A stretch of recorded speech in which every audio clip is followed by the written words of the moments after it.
Captain Forest here, and in today's video I'm going to be going over both these combatants to see who would win more often than not in an inverse situation, Green Scar Hulk versus King Hyperion. Now if you guys are new to my channel, please leave a like, comment down below, and of course subscribe for the content. Also shoutouts to Chad, he helped me a little bit in this video, so huge shoutouts to him. Check out his channel, his link will be in the description. But anyway, I'm going to dive in, talk about Green Scar Hulk. I'm going to move on and talk about King Hyperion.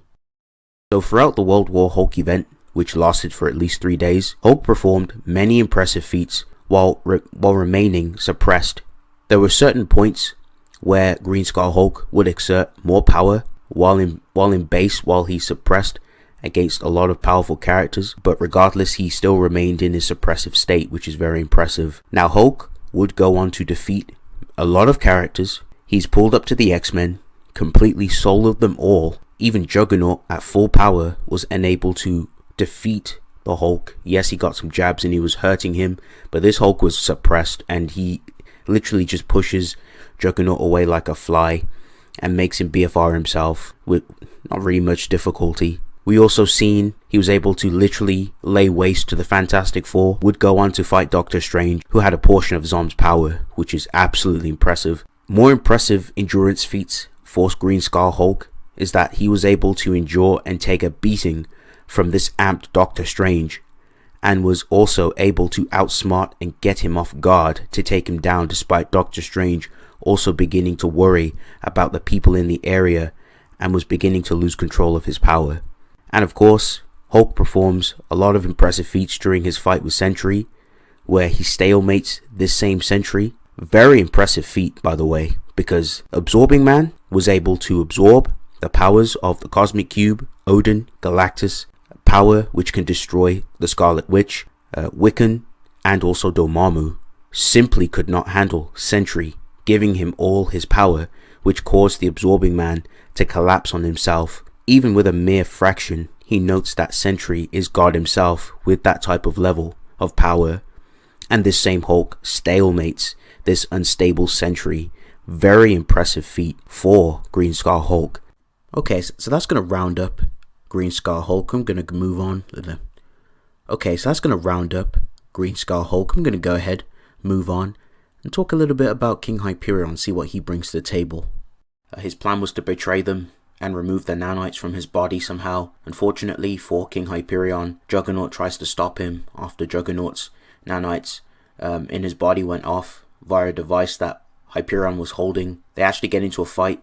They both scrap. They're both shown to physically hurt each other, and Hyperion does pretty well to the point he kicks Juggernaut's leg in to stop him, and then literally carves his helmet off with his heat vision, which is pretty impressive. They both continue to fight with Hyperion taking the edge. Then he gets into a fight with Moonstone, and literally he's able to contend with Moonstone in a beam struggle, and literally this just shows that King Hyperion is very capable on taking on these powerful villains, and easily. Moonstone herself has some pretty powerful feats. She was literally able to face off and rival that of Captain Marvel, so that's some pretty good scaling right there. Now that's just the tip of the iceberg. There's some more great scaling for King Hyperion, such as the time King Hyperion did battle with Blue Marvel. Hyperion punches Blue Marvel so hard, Blue Marvel even states that even Sentry has never hit him this hard, implying that King Hyperion hits harder. But afterwards, once Blue Marvel gave himself a resolve amp and pretty much stopped holding back, he goes at it with King Hyperion, and then they briefly stalemate each other in the fight, but ultimately King Hyperion literally gets washed, he just completely gets outmatched by Blue Marvel. But this is still impressive and a really good statement and a showing for King Hyperion. As mentioned, he can definitely hang with the heavy hitters. King Hyperion notes himself that even he's beaten many versions of the Avengers and the Eternals, and Hyperion also tells Blue Marvel that he's also fought a version like himself. So he's beaten up different versions of the Avengers in different universes in Marvel. Now that's just a pretty impressive statement there. So more showings. We've seen King Hyperion go at it with two other Hyperions. He's shown to literally hold his own against two of them, and they're pretty powerful in their own right. And due to the feats of him battling with Blue Marvel and others, he should easily scale to their speed. So immeasurable speed, maybe even irrelevant due to their own speed feats and chain scaling. So overall, he has some really good AP scaling, really good statements, and easily just some nice chain scaling.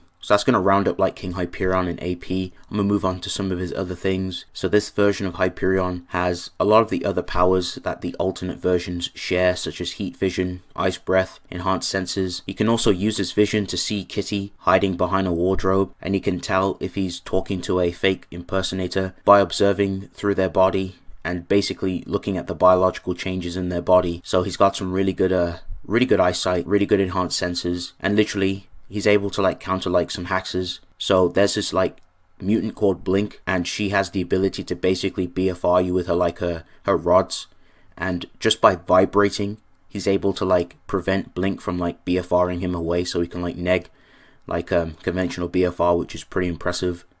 And King Hyperion's body also works a little different. As long as he is exposed to sunlight, his body will regenerate lost limbs and his torso. And you could even potentially even argue it being like type 4 immortality, as his cells in his body started to regenerate even while he was literally just a dead corpse on the floor. And as soon as he was put back together with his regenerative abilities, he was literally like, he came back to life and then literally just went back to just wreaking havoc, which is pretty impressive. Okay, so that's going to round up both these combatants.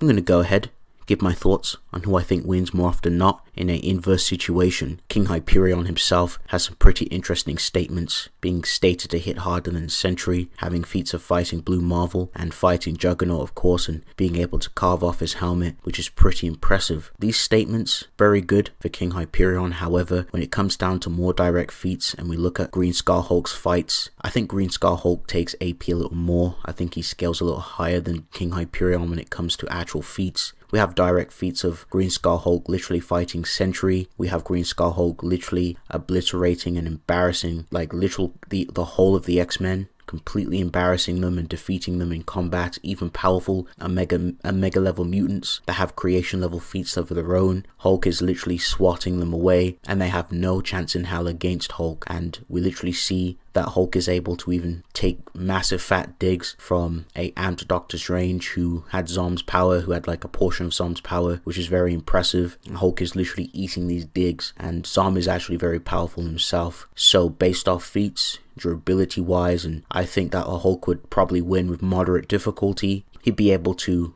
tussle and rumble with King Hyperion. They'd both exchange hands, but I think ultimately Hulk would win just due to having more direct feats, more concrete feats, and Blue Marvel definitely doesn't scale to Hulk. Like if we was to do Blue Marvel in this case, Green Skull Hulk would completely embarrass Blue Marvel too. So I definitely favor Hulk a little more over King Hyperion just based off scaling and statements as well. We have Hickman stating that Hulk is literally the strongest, which is very impressive. That's a good statement. And other characters as well. You have like Hyperion, you know, Marcus that was moved into this in the 616 reality, stating that Hulk is very powerful himself. You have statements of other characters backing up Hulk's strength, which just solidifies it through feats. So Hulk himself would just eventually inevitably win. Hulk does have his physiology getting angrier exponentially, so you could even argue power cliffing King Hyperion. Now King Hyperion does get stronger throughout the day, but it's kind of unquantifiable. We don't know if the gap is exponential or if it's a massive growth in strength, where it's a little bit more quantifiable with Hulk. And just due to how Hulk works in combat, like Hulk, this version of Hulk, a lot more strategic, a lot more cunning, really good battle IQ, and I definitely see Hulk taking victory more often not with moderate difficulty. So I gotta give this to Green Skull Hulk. But anyway, thank you guys for watching. If you guys enjoyed this video, please leave a like, comment down below, and I'll see you guys in the next one. It's been real.